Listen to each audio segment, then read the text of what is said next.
지난달 소비자 물가 상승률은 5%였습니다. 10월보다 0.7%포인트 낮아진 건데 좋아할 수가 없습니다. 5%도 높은 거니까요. 게다가 가공식품, 외식 물가 등 체감 물가는 여전히 고공행진 중이고 앞으로 더 오를 가능성도 큽니다. 장가희 기자가 보도합니다. 제가 이 10,000원 한 장으로 1인 가구에게 필요한 먹거리를 직접 담아보겠습니다.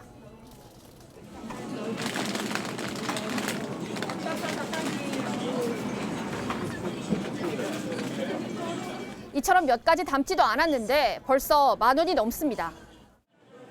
지난달 소비자 물가 상승률이 5.0%로 7개월 만에 가장 낮은 상승폭을 기록했지만 소비자들의 체감 물가는 여전히 높습니다. 야채가 제일 그래요. 그러니까 많이 떨어졌다고는 하는데 아직 체감하기에는 외식도 걱정이 되고. 높은 물가에 부담을 느끼는 이강혜 씨는 점심 식사 후 카페 대신 집에서 가져온 커피 믹스를 동료들과 나눠 마십니다. 100원, 200원도 정말 아낄 때는 좀 아껴야 되겠다라는 가격 비교를 했을 때 대용량으로 사서.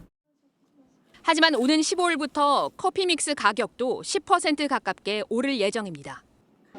여기에 우유값 인상에 따른 빵이나 치즈 등 가공식품 가격 상승도 지속될 것으로 보여 물가 부담은 계속 이어질 것으로 보입니다. 가공식품은 오름세가 확대될 가능성이 있어 보이고 이런 분위기 속에 5% 이상 물가 상승률이 내년 초까지 이어질 것이란 전망이 우세합니다.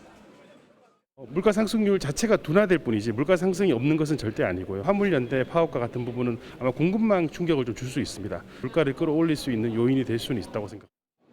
여기에 그동안 물가 상승에 따른 임금 인상 요구가 다시 제품 가격에 반영될 가능성도 배제할 수 없습니다. MBN 뉴스 장가입니다. 안녕하세요. 김주하입니다. 공정하고 신속한 MBN 뉴스, 유튜브를 통해서도 만나보실 수 있습니다. 특히 더 많은 뉴스와 라이브를 보고 싶으시다면 오른쪽을 눌러서 구독하시면 됩니다. 어렵지 않죠? 빠르고 정확한 뉴스로 계속 찾아뵙겠습니다.